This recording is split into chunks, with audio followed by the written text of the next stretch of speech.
12 video lecture 2 में आप लोगों का स्वागत है। आज हम लोग जो टॉपिक बात करने वाले हैं वो हम लोग का होगा नेचर ऑफ गुडविल।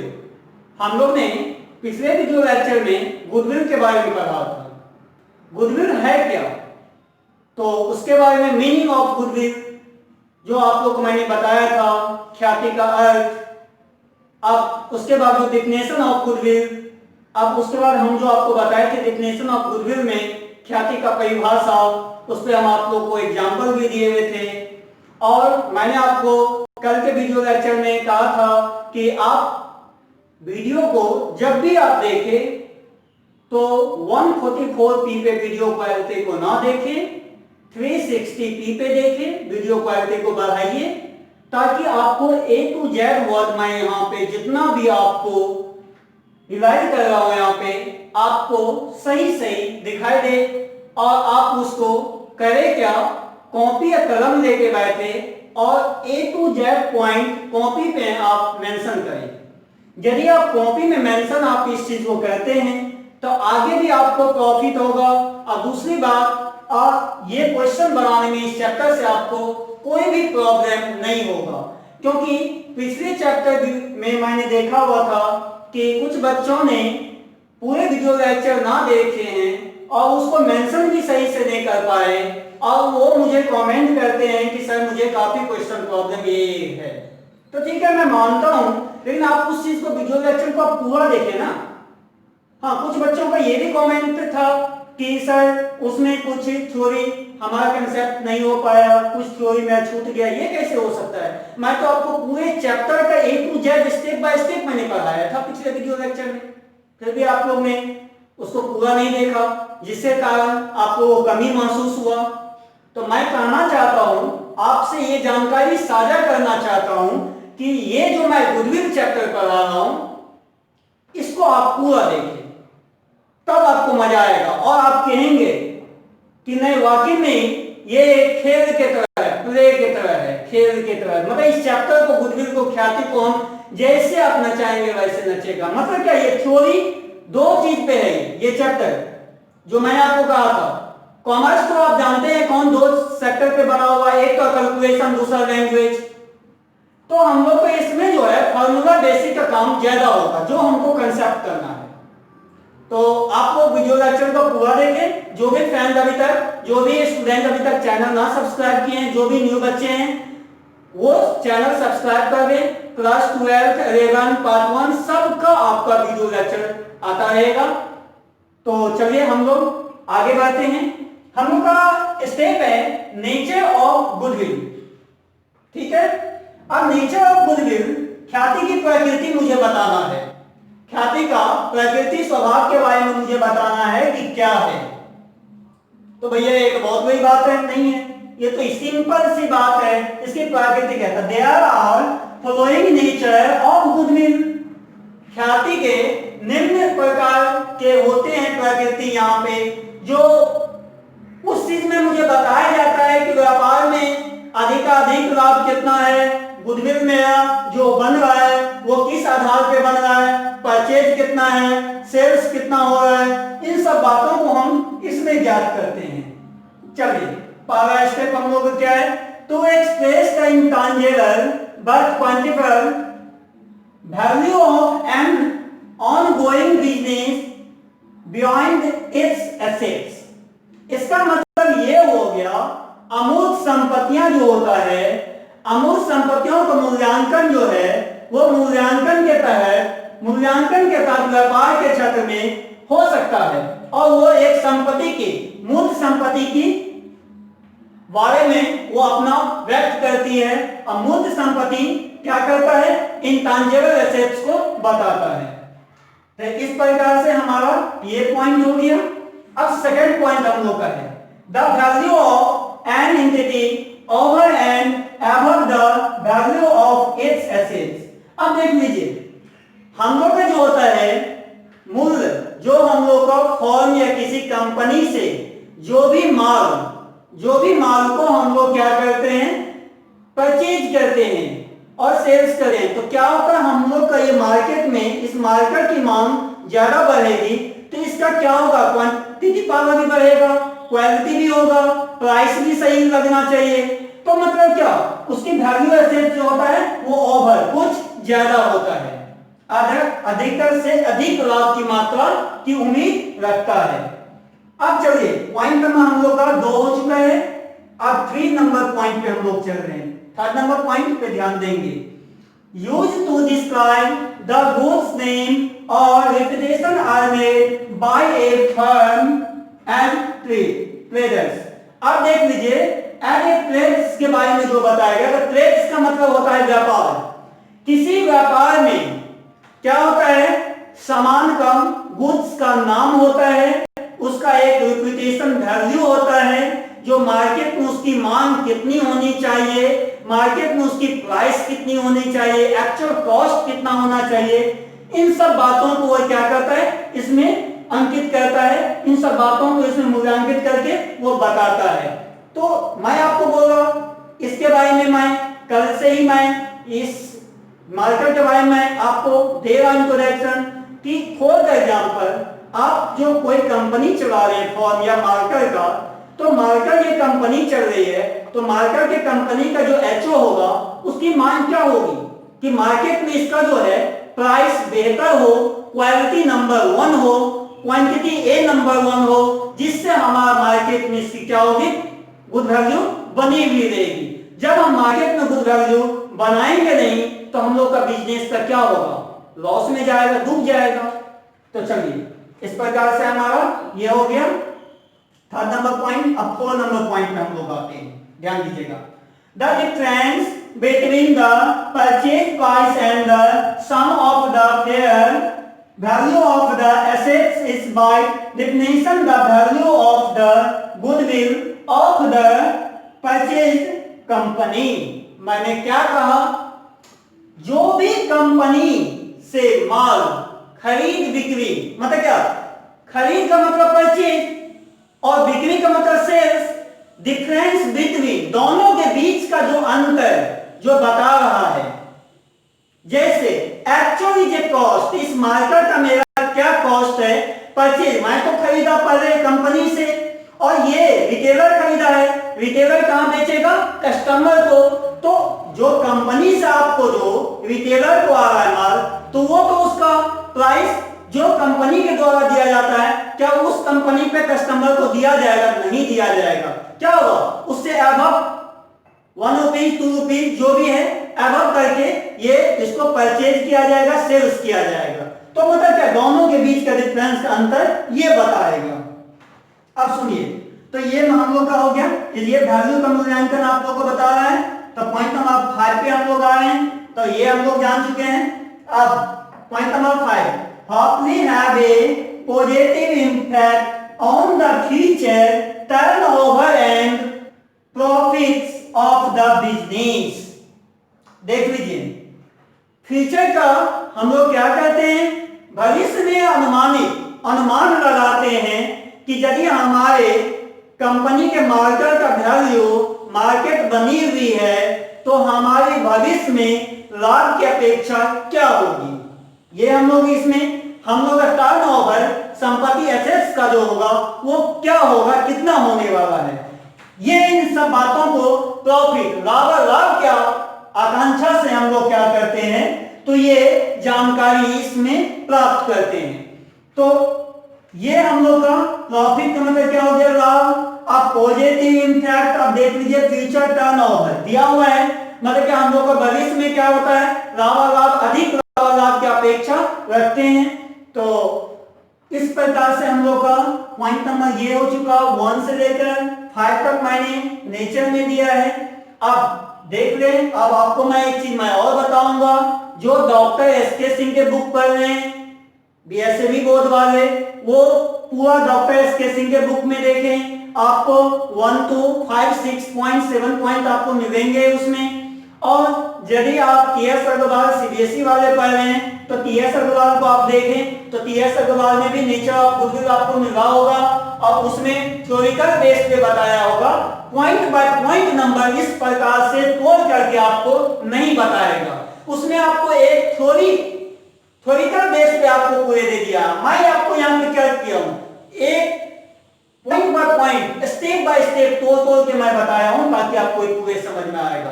तो आप इसको क्या करेंगे, कॉपी में A to Z मेंशन करेंगे। वीडियो लेक्चर को 2-3 मिनट नहीं देखना है, वीडियो लेक्चर को पूरा देखना है तो समझ में आएगा। और ये चैप्टर, पिछले चैप्टर में तो मैं आपको काफी कुछ मैंने किया था, एक एक क्वेश्चन को मैंने सॉल्यूशन दिया हुआ था। फिर इस क्वेश्चन में मैं इस चैप्टर में सारा चीज मैं लेने के बाद मैं स्टेप बाय स्टेप बढ़ते हुए सॉल्यूशन दूंगा। इसलिए ये चैप्टर को आप बेहतर बनाएं। ऐसा नहीं कि एक क्वेश्चन हम बता दिया, 2-3 भी मैं आपको बता के दूं। 1 क्वेश्चन बताऊंगा तो 2, 3, 4 आपको बनाना होगा, ताकि आप ये चैप्टर जो पूरे पढ़ेंगे इस चैप्टर में क्या है ये जानकारी तो मैं आपको दे रहा हूं, आपको करना पड़ेगा। तो चलिए अब हम लोग का आगे का स्टेप होगा, ये स्टेप हम लोग का हो चुका है। चलिए अब जो हम लोग का टॉपिक होगा वो टॉपिक है, बहुत मजेदार टॉपिक है, टाइप्स ऑफ गुडविल, ख्याति के प्रकार। ये हम लोग अभी समझिए शुरुआती दौर का हम ये जानकारी दे रहे हैं, शुरू का। अब इससे आगे भी बहुत मजा आएगा, एक एक चीज से हम आपको अवगत कराएंगे, एक एक पॉइंट से रूप करवा के अवगत इस बात से हम करेंगे कि ये इसके अंतर्गत जो हमारा काम हो रहा है वो किस प्रकार से हो रहा है। तो चलिए, टाइप्स ऑफ गुडविल, गुडविल के प्रकार है। तो goodwill is of 2 types, goodwill is of 2 types. Goodwill के 2 प्रकार होते हैं भैया। गुडविल के कितने प्रकार होते हैं, तो गुडविल के 2 प्रकार होते हैं। देखिए मजा आएगा, एंजॉय ले लेके हम आपको पढ़ा रहे हैं, मजा आएगा। आप यहां पे ध्यान सिर्फ आपको देना है, तो चलिए देंगे। परचेज गुडविल एंड, अब देखिए परचेज गुडविल मतलब क्या, क्रय की गई ख्याति। परचेज का मतलब क्या होता है, खरीदना। ये क्लास 11th में हम लोग पढ़े थे। परचेज का मतलब खरीदना, सेल्स का मतलब क्या होता है, बेचना, विक्रय करना। गुड्स का मतलब क्या होता है, वस्तु या माल। अच्छा, एम्प्लॉय का मतलब क्या होता है, बिजनेस का मतलब क्या होता है, ये सारा डिटेल में जाना था। तो आज तो ये क्या होगा, परचेज गुडविल का मतलब क्रय की गई ख्याति। आप हिंदी भी करेंगे, क्रय की गई ख्याति या क्रय ख्याति, गई ख्याति, क्रय की गई ख्याति। ठीक है, मतलब क्या, परचेज गुडविल जिसको कहते हैं हम लोग। सेकंड है सेल्फ जनरेटेड गुडविल और नॉन परचेज गुडविल, इसको कहेंगे सेल्फ जनरेटेड गुडविल, या नहीं तो और में नॉन परचेज ऑफ गुडविल या नॉन परचेज गुडविल। तो मतलब ये क्या होता है, सेल्फ जो मतलब खुद से हो रहा है, मतलब खुद से ये सारा काम हो रहा है, जो किसी फॉर्म के द्वारा ये काम को ना जनरेट करते। मतलब क्या, फॉर्म खोल रहे हैं तो फॉर्म खोल रहा है वो, आप खोल रहे हैं, आप गुडविल बना रहे हैं, मतलब क्या इसमें किसका योगदान है, वो आपका है। तो जिसका सेल्फ मतलब खुद का काम हो रहा है तो वो सेल्फ जनरेटेड की वो बात कर रहे हैं। तो यहां तक मैंने जाना। अब ये 1 नंबर के बारे में हम लोग जानकारी देंगे, ये है क्या, बहुत बड़ी पॉइंट है, परचेज गुडविल। तो परचेज गुडविल आप लोग भी बिहार बोर्ड वाले भी देखेंगे कि आप लोगों के बुक में दिया हुआ है, परचेज गुडविल क्रय की गई ख्याति, हिंदी में डिफाइन उसमें किया गया है, मैं मुंह से बोलूंगा, यहां पे ध्यान देंगे आप लोग। तो purchase goodwill is that goodwill which is acquired by a firm for a consideration whether paid cash or kind. For example, तो सुन लीजिए, purchase goodwill is that goodwill which is acquired by a firm for a consideration whether paid cash or kind.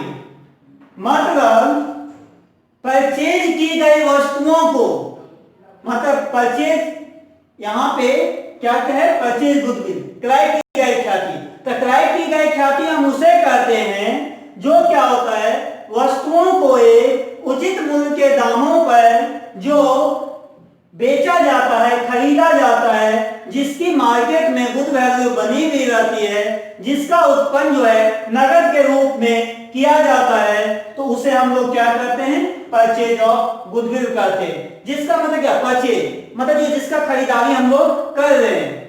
तो इस प्रकार से हम लोग का for example में हम लोग आते हैं, एक एग्जांपल रखा हूं, देखिएगा, ध्यान दीजिएगा आप लोग।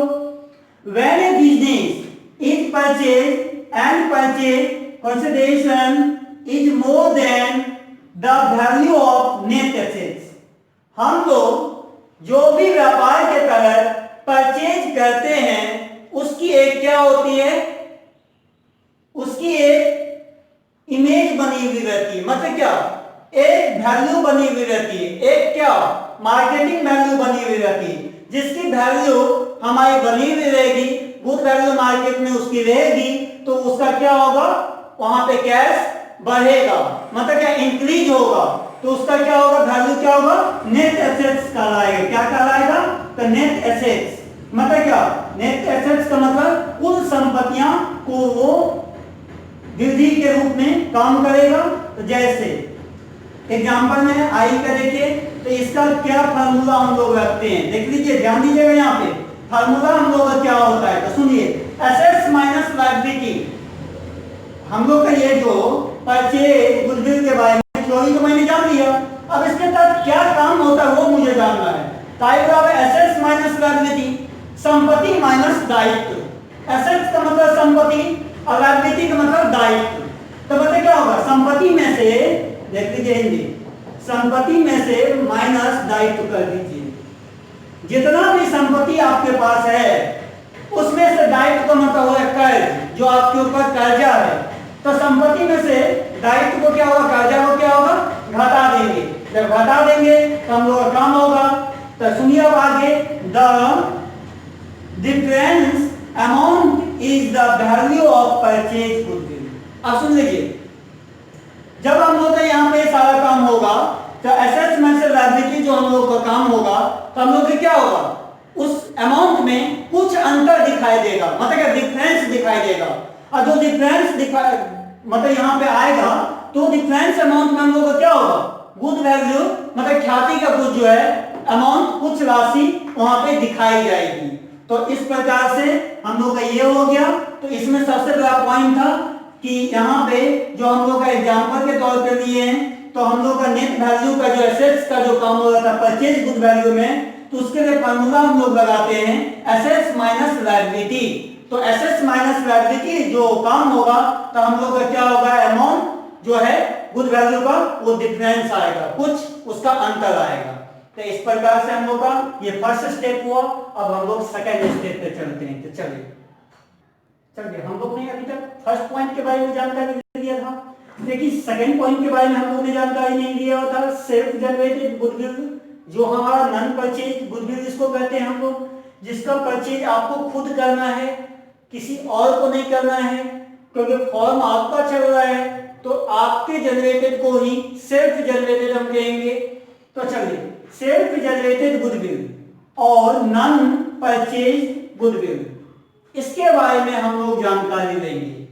ये जो होता है, ये अपना खुद का व्यापार करेगा और खुद को ये परचेज एंड सेल्स करेगा। जो इसको किसी फॉर्म से जोड़ा ना गया हो, किसी कंपनी से इसका लेखा जोखा ना किया गया हो, जो खुद माल तैयार करता है, जो खुद कंपनी का माल बनाता है। जैसे फॉर एग्जांपल मैं कंपनी हूं, अब मैं खुद माल बनाता हूं, मैं खुद बेचता हूं, परचेज एंड सेल्स मैं कर रहा हूं, खरीदता हूं, बेचता हूं, तो मैं क्या हो गया, सेल्फ जनरेटेड, मैं खुद का मैं काम कर रहा हूं।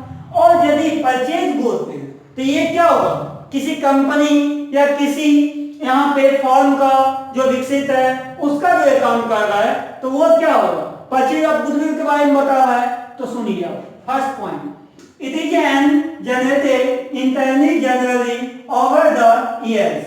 ये किसी वर्ष के, विगत वर्ष के परिस्थितियों में इसका क्या होता है, आंतरिक का जो स्रोत होता है वो जनरली सामान्य स्तर पर, जो सामान्य स्तर पर ये क्या होता है, उत्पन्न होता है। जो किसी वर्ष के सामान्य स्तर पर क्या होता है, ये जनरेट करता है, मतलब क्या, ये विकसित होता है, उत्पन्न होता है। तो ये फर्स्ट पॉइंट हम लोग का था।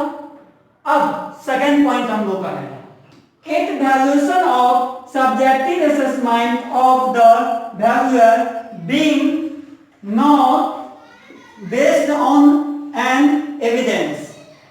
अब मतलब इसका ये हो गया, जो भी हम लोग का यहाँ पे जो भी हम लोग का लेखा, जो भी एक सामान्य स्तर के द्वारा किया गया हो, जिसका एविडेंस लेखा जोखा नहीं है, जिसका लेखा जोखा नहीं है, जो किसी फॉर्म के अंतर्गत हो रहा है, जिसका जनरेटेड खुद के द्वारा किया जा रहा है, मतलब सेल्फ के द्वारा किया जाता है, तो वो सेल्फ जनरेटेड का मतलब वो काम करता है।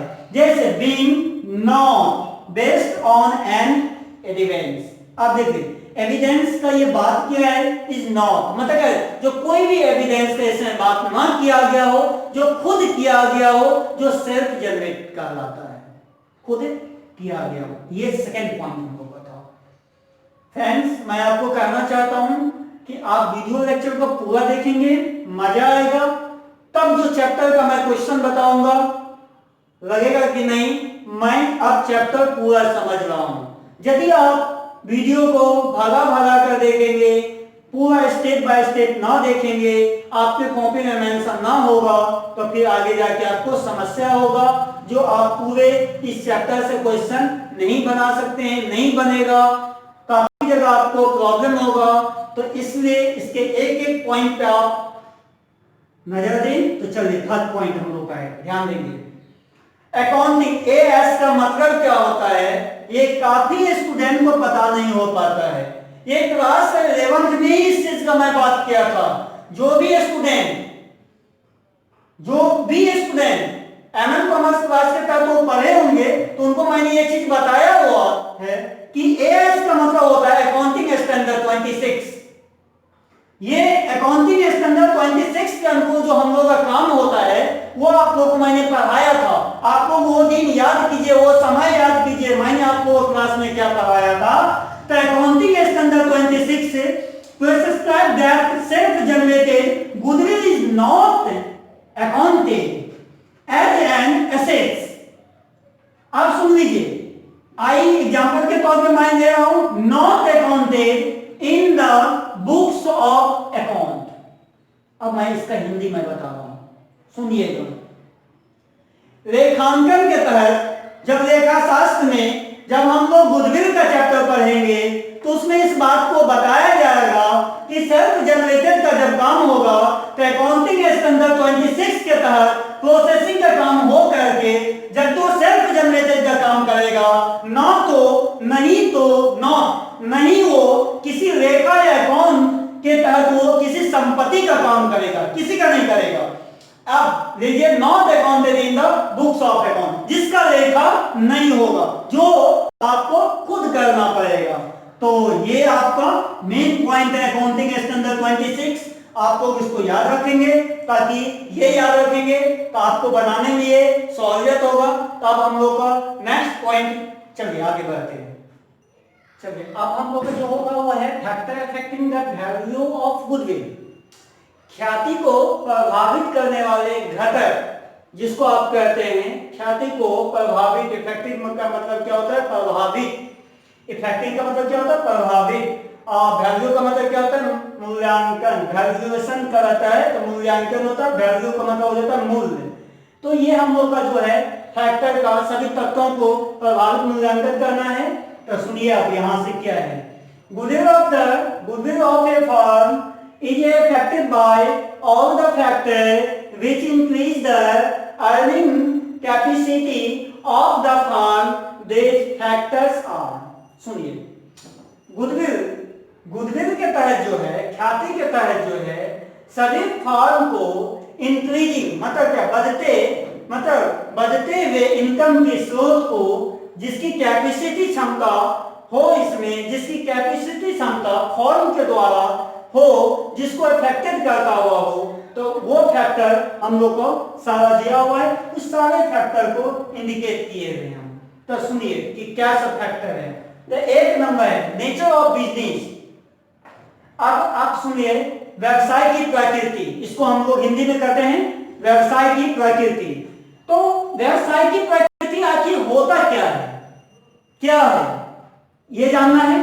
तो सुनिए, if the business of a firm is of the nature where the product dealt in are in high demand or through not short in supply, the profit will be higher it will thus increase the value of its goods.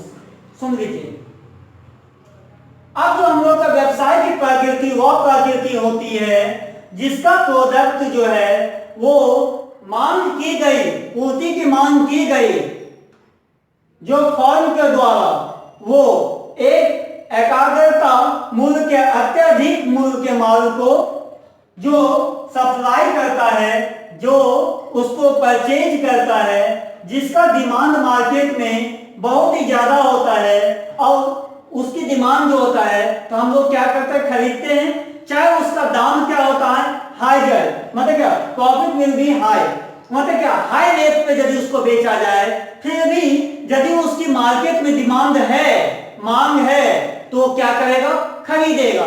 यदि for example अब देखिए goodwill कैसे, मैंने क्या कहा कि यदि आपकी गुडविल कब बढ़ेगा, तो गुडविल को बढ़ेगा तब, तो जब आप इसकी जो व्यवसाय की प्रकृति के द्वारा जो किया गया है और मार्केट में इसकी मांग बढ़ेगा तो हम लोग का क्या होगा, गुडविल के वैल्यू यहाँ पे क्या होगा, गुडविल की वैल्यू सुन लीजिए, गुडविल की वैल्यू क्या होगा, बढ़ेगा, क्या होगा, बढ़ेगा, ठीक है। और यदि इसकी मांग, डिमांड मार्केट में कम हो जाएगी, डिक्रीज हो जाएगी, तो इसकी डिमांड क्या होगा, गुडविल का डिमांड देख लीजिए, गुडविल का एग्जांपल ये क्या हो जाएगा, घट जाएगा, ठीक है, ये बढ़ेगा और ये क्या हो जाएगा, घट जाएगा, ठीक है।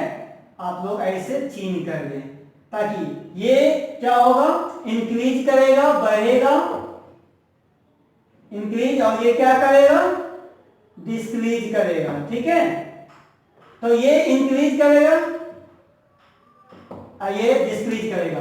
तो मैंने बताया जब आप गुड्स का सप्लाई करते हैं तो उस समय क्या होता है, एक हम लोग का डिमांड का मतलब होता है मांग, जो हम लोग का मांग होता है उतना का सप्लाई हम लोग करते हैं, वो सप्लाई को पूर्ति हम पूरा नहीं कर पाते हैं और जिससे कारण हम लोग क्या होता है, माल की कमी होता है। और यदि माल हम लोग का गुड्स अच्छा होता है तो मार्केट में क्या होता है, उसकी डिमांड बढ़ जाती है। डिमांड जब बढ़ जाती है तो वो कंपनी क्या करती है, उस रेट को भी थोड़ा हाई कर देती है, फिर भी वो प्रोडक्ट क्या होता है, मार्केट में अच्छे से परचेज और सेल्स होता है। वो क्यों, क्योंकि वो गुड्स हमारा जो प्रोडक्ट है वो cheap and the best quality है, जो हम लोग cheap and the best rate में हम लोग को यहाँ पे तय किया जाता है। तो ये इस बातों को हमको अवगत करता है, प्रोडक्ट मतलब उत्पाद जो हम लोग उत्पाद करते थे उसके अंतर्गत ये काम होता है। अब सुनिए, ये फर्स्ट स्टेप तो हो गया नेचर ऑफ बिजनेस के बारे में। सेकंड स्टेप हम लोग का है क्वालिटी। बहुत मजा आता है क्वालिटी में, आपको मैं बताता हूँ क्वालिटी क्या होता है। तो मैं यहाँ पे देखो, if A firm enjoy goods reputation of the quality of its products, there will be a ready sale and the value of its goodwill therefore will be high। अब सुन लीजिए, हम लोग क्या होता है, फॉर एग्जाम्पल आप लोग में से या कोई भी व्यक्ति या कोई भी स्टूडेंट, एक स्टूडेंट क्या किया कि एक पेन खरीदने गया। क्या खरीदने गया, पेन खरीदने गया। जब तो वो एक पर्सन, वन स्टूडेंट, एक विद्यार्थी, क्या, एक विद्यार्थी, वो क्या किया, तो पेन खरीदा। जब वो पेन जो खरीदा है तो मान के चलिए उसकी क्वालिटी होगी पेन की, यदि पेन की क्वालिटी बेस्ट होगा तो उसका क्या होगा, मांग ज्यादा होगा मार्केट में। और यदि क्वालिटी उस पेन की अच्छी नहीं होगी तो मार्केट में क्या उसकी मांग होगी, नहीं सर, नहीं होगी। तो यदि उसकी मांग होगा तो हम लोग क्या होता है, गुडविल में वृद्धि होता है, इंक्रीज होता है। हम लोग क्या होता है, गुडविल में इंक्रीज होता है, मतलब क्या उसका वृद्धि होता है। और यदि हम लोग का इस पेन का मार्केट में कोई मांग नहीं होगी, जैसे ये एग्जांपल में ये मार्कर है, इसकी मांग मार्केट में नहीं होगी, यदि मांग ही नहीं इसकी होगी तो क्या आप मुझे बताइए, किसी फर्म का या किसी कंपनी का गुड वैल्यू में इंक्रीजिंग होगा, नहीं होगा। क्या होगा, डिक्रीज होगा, मतलब क्या, कमी बताएगा। और जब कमी बताएगा तो फर्म में क्या होगा, प्रॉफिट नहीं मिलेगा। और जब नहीं मिलेगा तो हम लोग को क्या होगा, हम लोग क्या करते हैं, यहाँ पे जब एनी टाइम क्या करते हैं, जो वैल्यू का जो हम लोग का गुडविल जो आता है, जो क्वालिटी के आधार पर हम लोग क्या करते हैं, ये माल हम लोग तैयार होता है तो उसको देखते हैं क्वालिटी क्या है। फॉर एग्जाम्पल में मैं एक और देना चाहता हूं, हीरो एजेंसी। हीरो एजेंसी क्या करती है, गाड़ी बनाती है। तो ऐसा बात तो नहीं है कि कल हीरो होंडा स्प्लेंडर प्लस बना तो आज ग्लैमर नहीं बना। तो कल हीरो होंडा स्प्लेंडर प्लस की मांग थी मार्केट में, तो आज किसकी मांग है वो आप बताइए, ग्लैमर का। तो ग्लैमर की मांग है। तो वही बात मैंने बताया आपको, जो कोई भी प्रोडक्ट हमारा जो रेडी होगा तो इसकी क्वालिटी होना चाहिए, जिसकी रेपुटेशन होना चाहिए, जिसकी रेपुटेशन होने के साथ साथ हम लोग का बेहतर प्रोडक्ट भी होना चाहिए, जो मार्केट में क्या होगा, एक सही उचित दाम अत्यधिक मतलब ज्यादा से ज्यादा दाम को छू सके और वो बिक सके, जिससे हम लोग का क्या होता है, फर्म का गुड वैल्यू बढ़ेगा, इंक्रीज करेगा। तो इन बातों को हमने इस चीज में अवगत किया। मतलब क्या, जो भी हम लोग प्रोडक्ट तैयार करते हैं वो प्रोडक्ट का क्वालिटी होना चाहिए, कॉन्फिडेंट होना चाहिए। यदि क्वालिटी अच्छा होता है, यदि उस प्रोडक्ट की मार्केट में डिमांड अच्छी होती है, तो हम लोग क्या होता है, यदि उसकी कॉस्ट लो प्राइस पे होती है तो कुछ सम प्राइस मतलब कुछ ऐसे प्राइस हैं जिसको मैं हाई करके मैं इसको सेल कर सकता हूं, जो हमारे फर्म के लिए गुड वैल्यू, प्रॉफिट का गुड वैल्यू साबित होता है। तो पॉइंट नंबर 3 नंबर पे अब हम लोग आते हैं, 2 नंबर हो गया है। अब फेवरेबल कॉन्ट्रैक्ट। अब जो हम लोग का जो होगा ये कॉन्ट्रैक्ट पे बात होगा, मेन ये है फेवरेबल कॉन्ट्रैक्ट। कॉन्ट्रैक्ट होता क्या है, तो आप लोग सुने होंगे कभी बड़े बड़े, अभी राम मंदिर का कॉन्ट्रैक्ट मिला है। फॉर एग्जाम्पल आप लोग के सामने नया नया मुद्दा है, आप लोग एक तरीके से जोड़ के देखें। एल&टी बैंक को मिला हुआ है राम मंदिर का मुद्दा, राम मंदिर का जो मंदिर बन रहा है, कॉन्ट्रैक्ट जो मिला है राम मंदिर का कॉन्ट्रैक्ट, वो किसी कंपनी को मिलेगा, चाहे वो बिरला को मिले, चाहे वो मतलब मुकेश अंबानी को मिले या किसी को भी मिले, तो कॉन्ट्रैक्ट की जो मिलेगा वो अनुदान राशि आएगा, उसके अनुकूल मुझे उसका काम करना है। क्या, तो sometime A firm has long term, मतलब क्या बोले, लॉन्ग टर्म कॉन्ट्रैक्ट, मतलब क्या, जो लंबी अवधि से संबंधित हो। Firm sale and purchase of goods at favourable price, this will be also affect profit and goodwill of the firm. मतलब यहां पे ये बताया है कि हम लोग का जो कॉन्ट्रैक्ट जो मिलता है वो कितना शॉर्ट टाइम के लिए तो नहीं मिलता है कि मान लो 5 दिन में काम खत्म हो जाएगा या 10 रोज में हो जाएगा। कॉन्ट्रैक्ट हम लोग जो लेते हैं तो लंबा बड़ा बड़ा कॉन्ट्रैक्ट लेते हैं, तो वो कॉन्ट्रैक्ट हम लोग के लिए क्या होता है, लॉन्ग टर्म, मतलब क्या, लंबी अवधि के लिए वो तय किया जाता है। जो हम लोग क्या करते हैं, माल को बेचते हैं और सेल करते हैं। जो अंकित मूल्य का दाम जो उस पे आधारित निर्धारित कर दिया जाता है, जो अंकित मूल्य का दाम निर्धारित करता है, जिसका इफेक्ट प्रॉफिट को शो करता है, वो किसके अंतर्गत, गुडविल के अंतर्गत। मैंने क्या बोला, कॉन्ट्रैक्ट जैसे लॉन्ग टर्म होगा तो हम लोग का क्या होगा, अब यहाँ पे सेल और परचेज करेंगे, तो यदि हम लोग परचेज किए हैं लो प्राइस पे, सेल किए हाई प्राइस पे, तो हम लोग का क्या होगा, गुड वैल्यू आप देखिए यहाँ पे गुडविल इंक्रीज करेगा। यदि हम लोग को परचेज हो गया है यहाँ पे हाई प्राइस पे और सेल हो गया लो प्राइस पे, तो हम लोग का गुडविल क्या होगा, डिक्रीज होगा, मतलब क्या, कमी बताएगा। तो इस कमी को हम लोग याद, मतलब इसके अंतर्गत ये दोनों इंडिकेट साइन करने का मतलब ये हो गया हमको कि किस में इंक्रीज हो रहा है और किस में डिक्रीज हो रहा है, किस पार्ट से हमको कमी बता रहा है और किस पार्ट से हमको लाभ की मात्रा बता रहा है। इन बातों को ज्ञात हम इसके अंतर्गत करते हैं। समटाइम कुछ समय के लिए ये हम लोग क्या करते हैं, कॉन्ट्रैक्ट जो लेते हैं तो वो हम लोग लाभ की अपेक्षा रखते हैं, ना कि हानि की अपेक्षा। तो इस प्रकार से हमारा 3rd पॉइंट हो गया है। अब हम लोग 4 पॉइंट 5 पॉइंट आगे बढ़े। अब हम लोग का जो पॉइंट नंबर 4 है, पॉइंट नंबर 4 क्या है, एक्सेस टू सप्लाई। तो एक्सेस टू सप्लाई का मतलब ये हो गया कि हम लोग को कितना से कितना ज्यादा हम लोग सप्लाई कर पाते हैं। जो हम लोग का मात्रा कुछ और होता है और मात्रा हम लोग जो बढ़ा के जो सप्लाई करते हैं उसको क्या कहते हैं, एक्सेस टू सप्लाई। अब सुन लीजिए, when supply of materials are difficult to get, there will be a high value of goodwill of a firm which has goods element for getting supply।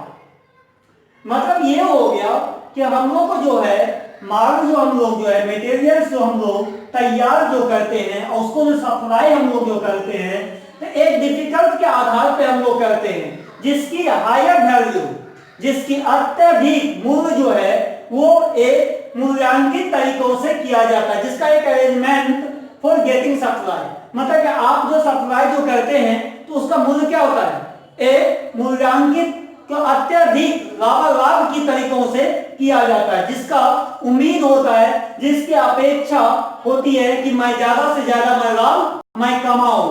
वो लाभ ज्यादा से ज्यादा लाभ कमाने की जो आशा रखता है वो good value higher to supply को इंडिकेट करता है। वो किसको करता है, तो access to supply of the value को, जो गुड वैल्यू को अरेंज करता है, जिसके माध्यम से ये आप लोगों का काम होता है। मटेरियल्स, मटेरियल्स का मतलब हो गया पदार्थ, जो आपको डिफिकल्ट का मतलब हो गया आपका कठिन।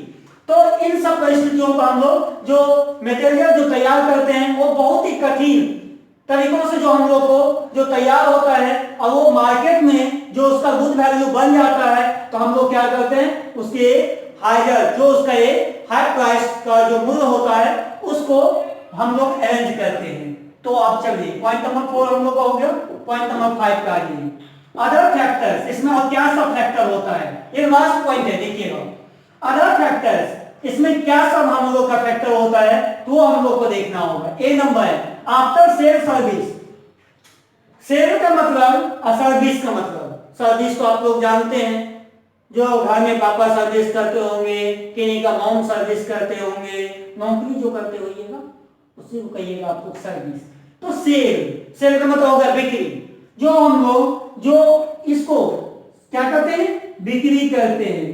अब जो हम लोग का जो आफ्टर सेल सर्विस होता है वो किसके तहत काम करता है, वो अदर फैक्टर के तहत काम करता है। कौन काम करता है, ये बाद की बिक्री जो बता रहा है।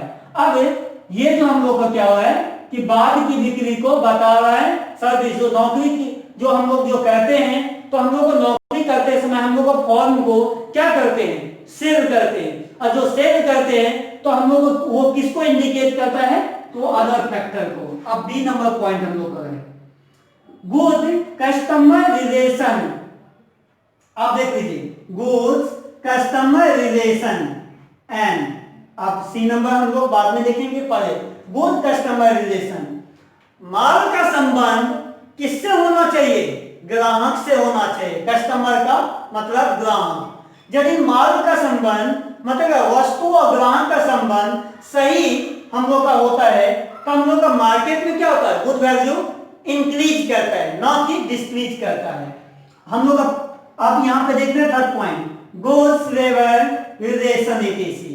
अब सुनिए हम लोग का जो माल जो होता है वो कौन तैयार करता है, वो हम लोग का जो कर्मचारी होता है, जो हम लोग का लेबर के तहत जो हम लोग का काम होता है उसको, जिसको वेजेस का मतलब मजदूर कहते हैं, लेबर का मतलब हो गया मेहनती, जिसको हम मेहनत बोलते हैं, लेबर्स का मतलब मेहनती, जो वो मेहनत करके वो क्या होता है हम लोग एक माल तैयार होता है, जो किसके बीच में गुड्स और लेबर के बीच में, वस्तुओं और मेहनती के बीच में एक क्या होता है रिलेशन, मतलब क्या संबंध जुड़ा हुआ होता है। जो संबंध जुड़ करके वो किसको काम करता है, तो आफ्टर सेल सर्विस को goods customer relation and goods labour relation etc, इस सब बातों को दर्शाता है अदर फैक्टर के तहत। तो इसमें आप लोगों को कुल मिला के टीएसएल दबाव में देखा जाए तो 9, 10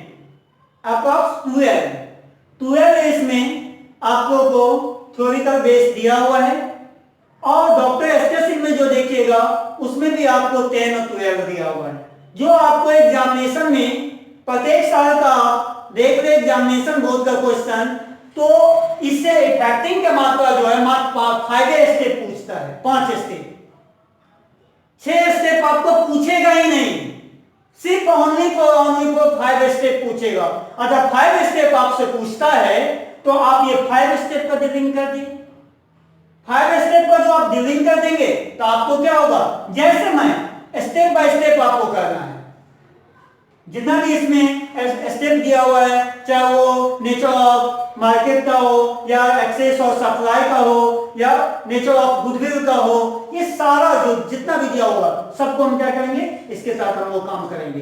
तो ये आज आप लोगों का स्टेप रहा जो मैं आज यहां तक मैंने बताया है। अब हम लोग आगे बढ़ते हैं। तो चलिए, अब कल जो हम लोग का ये टॉपिक तो हो चुका है, कल जो हम लोग का टॉपिक होगा, टॉपिक्स होगा वो क्या होगा, नीड फॉर गुडविल।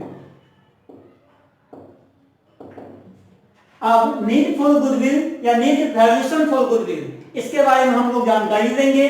और उसके बावजूद हम लोग को गुडविल में जो कितने मेथड पढ़ना है, वो अगले मेथड जो गुडविल मेथड के बारे में हम लोग जानकारी देंगे, वो कल के वीडियो लेक्चर में आप लोगों का होगा। आज के जो वीडियो लेक्चर में हम आप लोगों को पढ़ा के दिए हैं, मुझे सभी बच्चों से उम्मीद और विश्वास है कि वो वीडियो लेक्चर को पूरा देखेंगे, और जब वो पूरा देखेंगे तो एक एक step by step, point by point उनको समझ में आएगा। जो मैं क्लास में पढ़ा रहा हूं उससे भी मैं बेहतर कंटेंट मैं चाहता हूं, बेहतर परफॉर्मेंस मैं यहां पे दूं, जो आप लोग यहां से इस चीज का फ्री एंड द कॉस्ट मुफ्त में फायदा आप लोग ले सके। तो इस चीज को आप लोगों को मेंशन करना है कॉपी में ए टू जेड। कल हम लोग का टॉपिक होगा need for goodwill, need for valuation of goodwill. अब हम लोग का इसमें मेथड्स ऑफ गुडविल, ये दोनों स्टेप कल के वीडियो लेक्चर में आप लोग से मैं बात करूंगा। तो आज भाई के लिए इतना ही रहने दिया जाए। अब हम लोग नेक्स्ट क्लास में जो मिलेंगे अगले टॉपिक के साथ, और भी जो भी न्यू फ्रेंड अभी तक हैं, जो भी न्यू स्टूडेंट हैं, जो भी सीनियर जो भी हैं, part 1 second part third part, जो भी 11 के स्टूडेंट हैं, इस पे आपका सारा वीडियो लेक्चर आएगा total A to Z, class 11 से लेकर बीकॉम तक आपको आएगा। हाँ, आपको इस पे जो भी समस्या प्रॉब्लम हो, आप मेरे YouTube चैनल पे जाएं और आप कमेंट सेक्शन में जाइए, कमेंट कीजिए, उसके बाद मैं जो उसका ए टू जेड सॉल्यूशन करके आप लोगों के बीच में रखूंगा। तो चलिए आज का क्लास मैं यहीं पे खत्म करता हूँ। धन्यवाद। Have a nice day.